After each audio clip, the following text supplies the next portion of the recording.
Hello students and most welcome. इस video में हम इम्पोर्टेंट सामान्य प्रबंधन के वन लाइनर क्वेश्चंस कंप्लीट कर रहे हैं और इस सीरीज़ में हमने लगभग कई सारे ऐसे इम्पोर्टेंट पॉइंट कवर किए हैं जो सामान्य प्रबंधन को लगभग पूरी तरह से कवर करेगा। अगर आपने पिछले वीडियो नहीं देखे तो आप सर्च करें target 91 important one liner question सामान्य प्रबंधन। पूरी प्लेलिस्ट आपके सामने आ जाएगी और सारे वीडियो आप विजिट कर लेना। हेनरी फेयल द्वारा प्रबंध के कितने सिद्धांत प्रतिपादित किए गए? 14 सिद्धांत।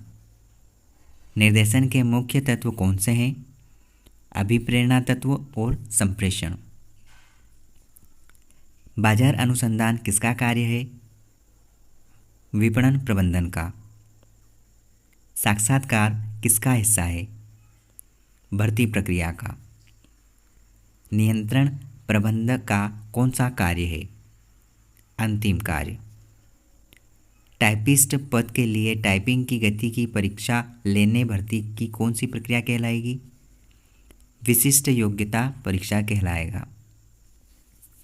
नेतृत्व द्वारा प्रतिनिधित्व किए जाने वाले समूह के अन्य सदस्य क्या कहे जाते हैं? अनुयायी। महाजन एवं साहूकार कौन सी मुद्रा में प्रमुख अंग है? असंगठित।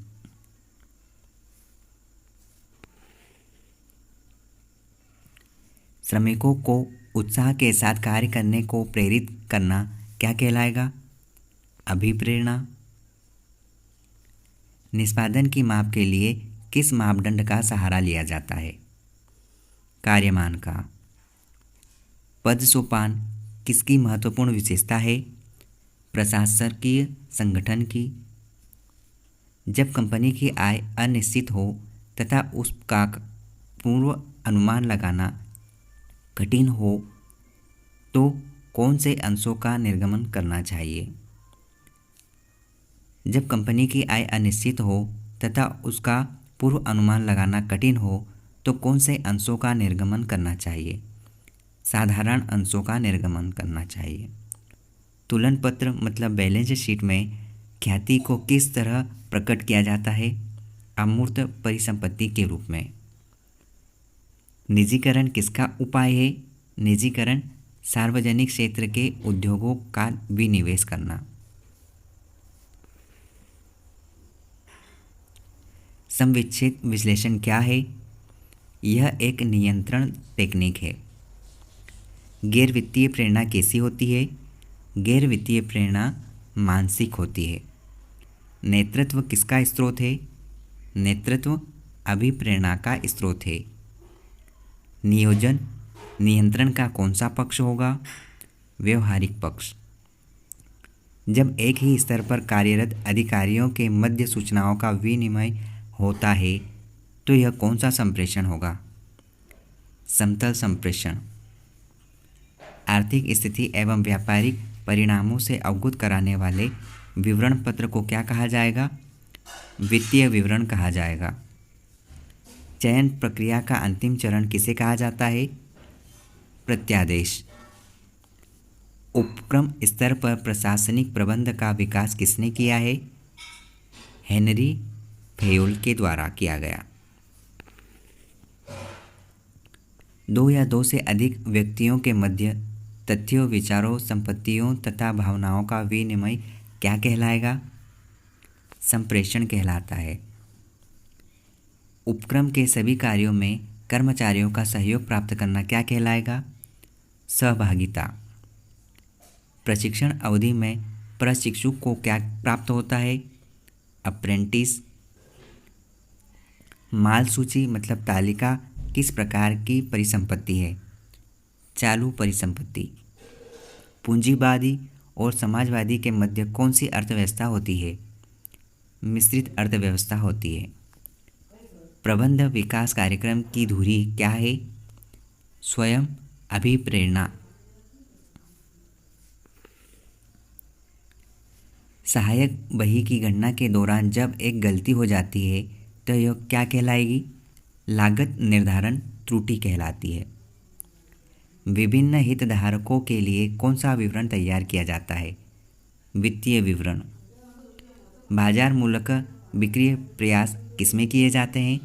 विपणन प्रबंधन में पैकिंग और ब्रांडिंग किसका कार्य है? पैकिंग और ब्रांडिंग विपणन का कार्य है। प्रतिफल दर में परिवर्तनशील को किस रूप में जाना जाएगा? जोखिम के रूप में। प्रबंध के संपूर्ण ढांचे की नींव किसे कहा गया है? संगठन को। कर्मचारियों की पदोन्नति करना किस प्रकार की अभिप्रेरणा है? गैर वित्तीय अभिप्रेरणा कहलाता है। टेलर की क्रियात्मक फॉर्मेनशिप का विकसित रूप कौन सा है? कार्यात्मक संगठन। किस प्रकार के संप्रेषण की गति अपेक्षाकृत तीव्र होती है? अनौपचारिक संप्रेषण। प्रबंध का वह तंत्र कौन सा है जिसके माध्यम से प्रबंध अपना कार्य सुचारू रूप से संपन्न करता है? संगठन। सक्रिय प्रबंध किसे कहा जाएगा? निर्देशन को। कर्मचारियों द्वारा किए जाने वाले कार्यों को देखना क्या कहलाता है?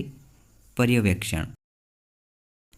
पारस्परिक सामाजिक संबंधों के कारण किस प्रकार के संगठन की उत्पत्ति होती है? अनौपचारिक। जहाँ कार्य पर खतरा अधिक होता है वहाँ प्रशिक्षण हेतु अपनाए जाने वाली विधि कौन सी होगी? प्रकोष्ठ प्रशिक्षण। यह कार्य देखना किसका कार्य है कि कार्य योजना के अनुरूप चल रहा है या नहीं? नियंत्रक का कार्य है। चालू परिसंपत्तियां माइनस चालू देयता बराबर शुद्ध कार्यशील पूंजी कहलाएगा। ये फार्मूला ध्यान रखना। चालू परिसंपत्तियां माइनस चालू देयता शुद्ध कार्यशील पूंजी के बराबर है। एक वैश्विक एक बाजार के रूप में दिखाई देता है वैश्वीकरण में। किसी सामान्य उद्देश्य या उद्देश्यों की प्राप्ति हेतु विशिष्ट अंगों का मैत्रीपूर्ण संयोजन ही संगठन कहलाएगा।